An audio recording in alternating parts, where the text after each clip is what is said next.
Now, very pleased to welcome to the studio my guest today from Talk2Dot. It's Dorothy. Good morning. Good morning. Thank you very much for joining us, Dorothy. Thank you very much for having me here. First of all, tell us all about your business and your organisation. Right. My name is Dot Acheru and I'm an author. So I've written a book called Silent Watchers by Talk2Dot. And Silent Watchers is a book that highlights, the adverse impacts of domestic violence on children. So a lot of times when we talk about domestic violence, we focus on the primary person that suffers it, which is either the man or the woman, but we forget that there are children that are there behind who don't have a voice to speak about it, and it's actually how domestic violence affects them in ways that we cannot even imagine.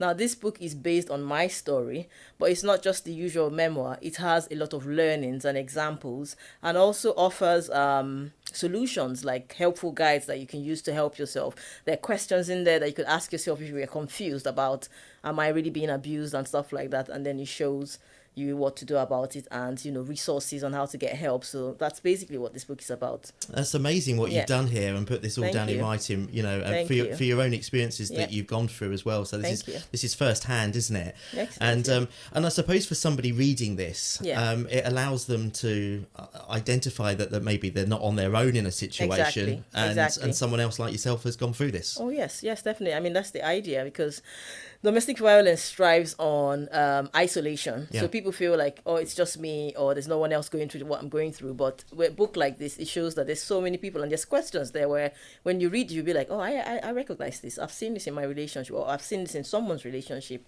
And then it makes you feel like, okay, there is a community of people that you could reach out to and you can seek help, and you don't have to go through that alone. So, I mean, yeah. And the book's available where at the moment? The book is available on Amazon. So if you just search Silent Watchers by Talk2Dot, you'll find it there. And if you just search online on Google, you'll find it on Barnes and Nobles, in America, Walmart, every single bookshop. And also what I've done is, because I understand that a lot of people don't have finances to purchase this book, especially when you're going through a turbulent relationship. It's also been catalogued in the UK. So if you go to any library in the UK and say, I would like to read this book and request it, the library is, I think, obliged to make it available, either an e-copy or an actual hard copy, so you can read it for free in any library in the UK. Oh, that's amazing. I didn't know that. Yeah. That's great. That's a great bit of advice. And as you say, look, this is first-hand experience. It's a fantastic book. You're doing really well with this. But the community that you're driven behind it is really important as well. And you've got another project, haven't you? Yes. Yana People. Yes. So Yana People is You Are Not Alone, and it's a community club that supports Black and African Caribbean community around Ashford and Kent. And it's funded by the National Lottery Community Fund. We've been funded in the past by Kent's Community Council, Arnold Clark, Tesco. We just won a grant from Tesco, funded by the Postcode Lottery as well. And what we do is that we form an online safe space for women have experienced domestic violence, in terms of taking care of their mental health, their dietary plan and all that. And we also provide toiletries and appropriate food packages, because some of these communities are isolated and don't have access to their cultural, the things that they would like to eat. Most food banks would have regular English products and stuff like that. So if they might not be able to affiliate themselves to that. So what Yana People does is customize these culturally appropriate food packets to them, and also signpost them to other organizations that could take them from there. I mean, we don't want them to be constantly dependent on the system, but to also give them an opportunity either to get into voluntary sector or to get out there and get back into their professional lives, and then just like... It's that first step, isn't it? Giving them that first step. Yeah, definitely. And, this is incredible, Dorothy. It really is, because, we're everybody is sort of suffering from a cost of living crisis at the moment as well. Yes. And if on top of that you've fled domestic violence, it's difficult. It is difficult. It is very, very difficult. I mean, like you said, the inflation, the cost of living, there's so much hardship right now. So, I mean, every little helps, and, just a little bit here, a little bit there, and then, So you talk about a safe space as well. Do you have a place that people can come to? So what we do is that, because it's quite discreet, we have online meetings via Zoom. We have one-to-one meetings, but what we're trying to do now is to extend to have an actual meeting place. Amazing. But it's not fixed. What we do is that when we have a group of 10 or 15 women, then we book a center and we all gather there. So we don't make it a public, we're all meeting there, because we need to keep their identity safe and their security and all that. So that's what we've been doing. Wow, there's so much thought behind this. Interestingly, I was just thinking, you'd have one place, but no, of course, it needs to move around. I mean, obviously, have been someone that has lived it, I've been able to look at all of the struggles that I went through, all of the struggles my children went through, and being able to put something together to reach out to certain people that fit into this category. And I'm quite happy that the community has actually like accepted this project and they're fully in support of it. And we're just quite grateful that we can give back to community. It must be amazing for you to know you've gone through such a tough time yourself, and now you're giving back, and it's really really working, and you're giving to others, which is great. Definitely. Where would you like to take this? Have you got sort of bigger visions? Obviously, reach as more people as possible, spread it, maybe have branches or, franchises and stuff like that, extend it. But, it's more about, coming back to the book Silent Watchers, I've been to a few schools around Kent and Ashford and even London.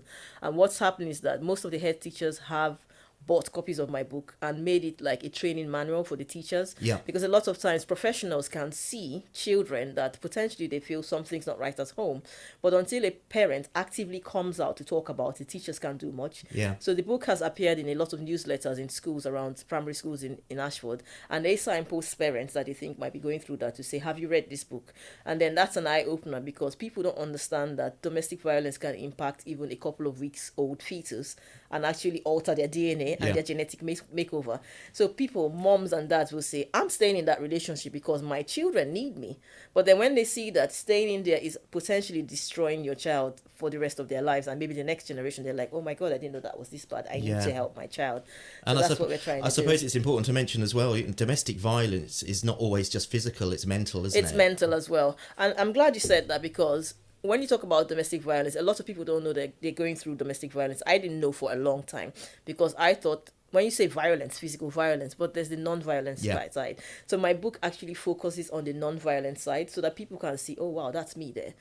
No, it's not like, no, domestic violence is not me. It's happening to 1 in 4 women in the UK and 1 in 7 men. That's so a lot, literally, when you look at 4 people, like one of them is going through it, and then think about how many children are impacted. That's the next generation. It's like a pandemic. And you mentioned men there as well, you know, and the one thing about sort of men is sometimes they don't want to speak out. They don't want to speak out, and something like this, your book, allows people to start talking. Interestingly, I've had quite a few men write to me that they've bought the book and they can identify with the things I've written. So it's not just a book for women.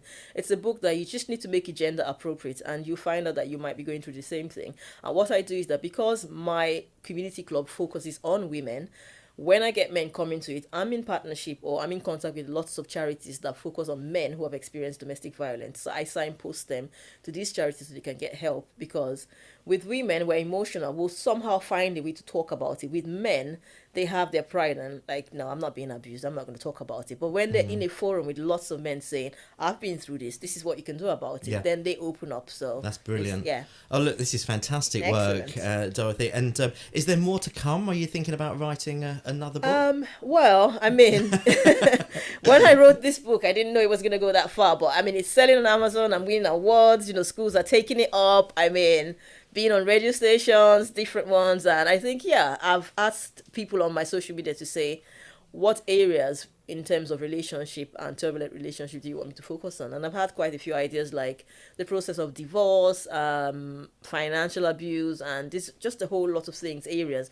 Some people have talked about religion, you know, how religion actually in a way kind of hides domestic violence. So it's happening in religious organizations where religion is supposed to protect you, but it isn't really, and you can't talk about. So there's all these areas, and I'm thinking, oh my goodness, I'm going to be writing a book. Well, I can see many more books yet.